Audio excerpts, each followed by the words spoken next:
สบายดียินดีเข้าสู่บอกให้แซวเนาะมื่อนี้ให้จะพามาเบิ่งการขับคล้องเนาะเรื่องเรือบักใหญ่เนาะอยู่เมืองโขงบ้านทาโพเนาะเมืองโขงบ้านทาโพข้ามไปเมืองมนลำปะมวงเนาะก่อนจะไปรับชมรับฟังอย่าลืมกดติดตามให้กดกระดิ่งให้ในเด้อ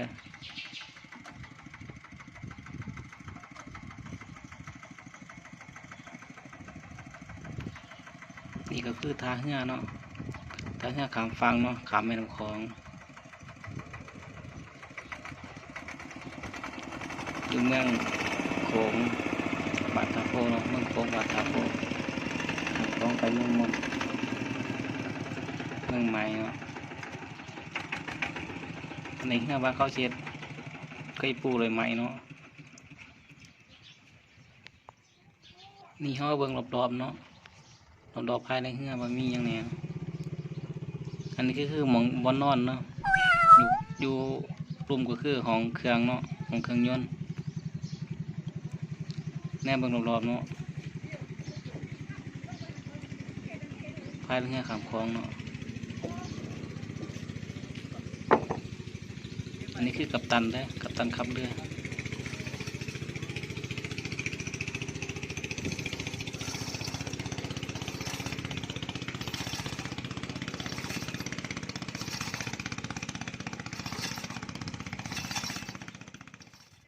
เขาเบิ่งการสตาร์ทเครื่องเนาะสตาร์ทเครื่องยนต์เนาะในสตาร์ทครั้งที่หนึ่งเนาะแต่เครื่องบดติดบดทำงานเนาะเพราะว่าสตาร์ทครั้งที่สองเนาะสตาร์ทเครื่องบดใส่กุญแจเลยเขาใส่สายไฟมัดกัน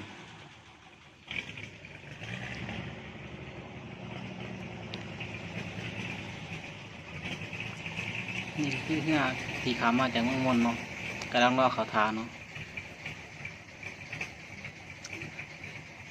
รอเขาทา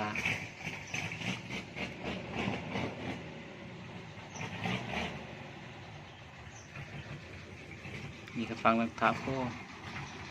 กัปตันเธอกำลังเช็คเครื่องเนาะเครื่องยนต์อยู่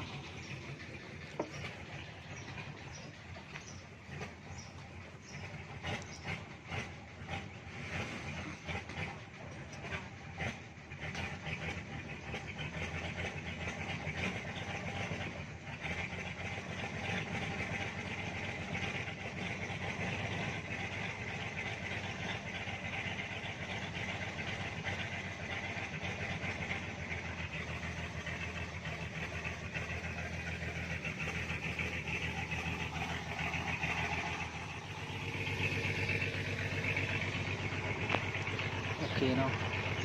นี่เขาก็เลยออกจากฟังแล้วเนาะ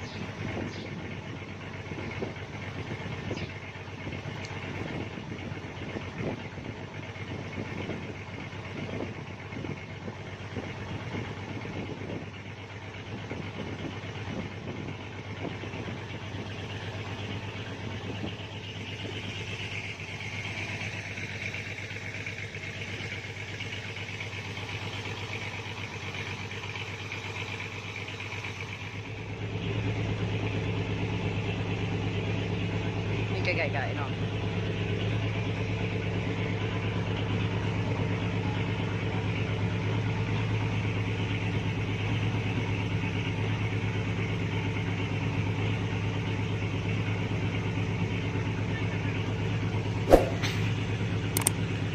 ตอนนี้เขาอยู่กลางแม่น้ำคลองระหว่างสองฝั่งเนาะทาโพกับเมืองมนนี่มันต้องธรรมศาสตร์ของเนาะสวยงามดีเนาะ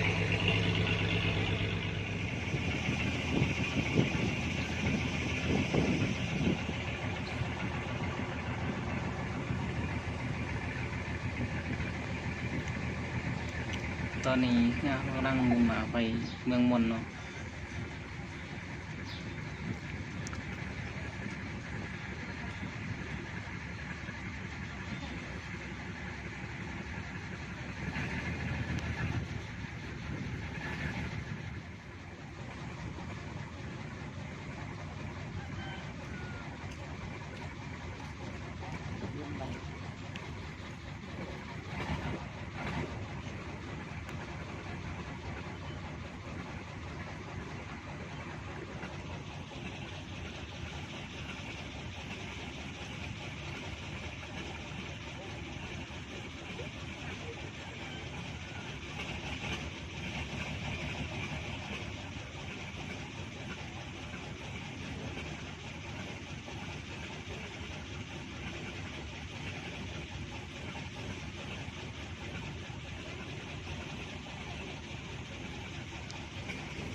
เคตอนนี้เฮียก็นั่งเขาเทียบทาเนาะ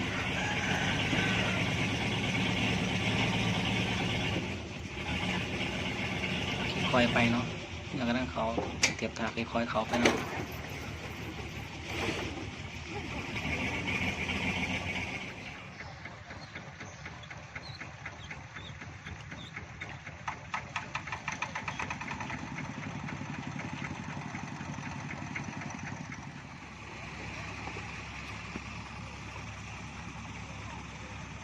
ตอนนี้เขาเลยขามมาฟังเนาะฟังเมืองมนเนาะรถ4-5 ขั้นต่อคิวเขาเนาะต่อคิวเขาเฮือเนาะ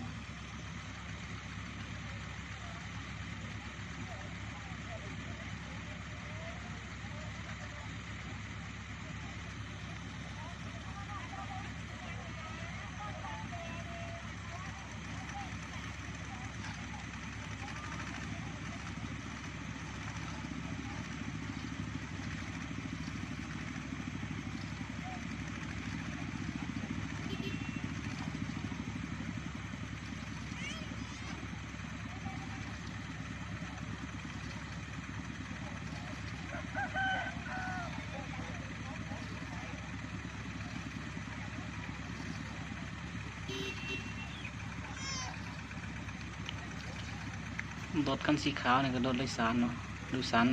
ประจำเมืองมนเนาะที่แลนด์เขาเมืองปักเซเนาะก็ต้องรอถาจะขามฟังเนาะรอถาเฮือว่าขามฟังอยู่